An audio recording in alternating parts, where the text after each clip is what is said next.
These are the two ball joints you get with it. They're a 772 Chrysler version. These are the cheapest ones I could get. I'll tell you that right up front, so don't expect them to be great. They are placeholders, more or less, because a lot of guys will want to put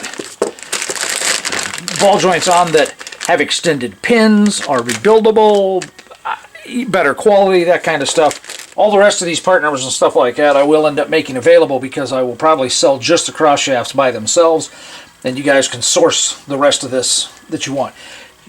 These are 4 inches. You can get these. There's 4 and 5 inch in here. There's other nicer, prettier ones out there. Coleman Racing makes some. There's aluminum ones. These are steel. I like the fact that they're steel. They actually look pretty decent. The guy's doing just cross shafts. You can, go buy whatever you want here. This is a Midwest Control product one. At first, the price looks really cheap until you start adding in the shipping, and then they're not quite as cheap. They're still one of the cheapest options out there. If you've seen on the thread, this is better than the previous one. The other one had a much deeper yoke in here, and I didn't like just how thin it got right through here. I got this off Amazon. But here's the Speedway bag with the 772 joint. I just noticed that's not centered. When I ordered them, there was no indication of a left or right. This is the AFCO unit. It's a few dollars more. You can see that it's much more centered. So I didn't see any indication on those when I ordered them that they weren't centered. I'll have to look at that a little bit more. That's one of the most expensive items in the whole setup.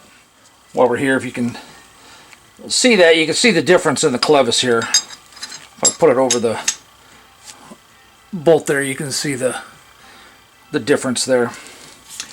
So I like those better. I think they turned out to be a couple bucks cheaper. This being one side or the other shouldn't affect anything, at least not drastically. I ended up getting these from Midwest, and they are a little different than Rough Stuff Specialties. It actually looks like they should articulate just a bit more. Dimensions on the website and that stuff matched up, so that's rather annoying that they're a bit different. Yeah, probably about 50 thou narrower. The specs are still plenty good, and these are still better than a lot of the other ones that are made out of like stamped steel bodies or swedged together kind of thing. Another reason for doing just the cross shafts. You guys can source whatever heim joints you want. Speedway, these are the coned washers. They're more or less for high misalignment. I went with these over some other fancier ones because this diameter is smaller than this diameter, and it actually gives more room when it gets to the edge of the misalignment, the rotation, the... Gonna make me go get the little impact and be able to run this in and out. Okay, so that's just snug down there or whatever. Part of the reason why I thickened this up in the design is so less of this is hanging out the backside, only because dirt and corrosion and stuff like that is going to end up on here, and when you go to unbolt it a couple of years down the road kind of thing, I don't want it to have crap there and drag it through the threads and kill the threads. The other thing I would suggest too is if you don't put the Loctite on here or whatever. A lot of guys might want to put anti-seize on there because of the two different metals. Kind of your call there. Alright, so there we have the arm put together. I even created a much bigger radius here so that would clear. Now granted, that's a huge amount of movement. Huge. You're not going to use that much. I've basically done everything I can to get this as strong as possible. The rating on the heims, the better yoke, stuff like that. But what it all comes down to in the end is these are aftermarket parts, basically off-road parts.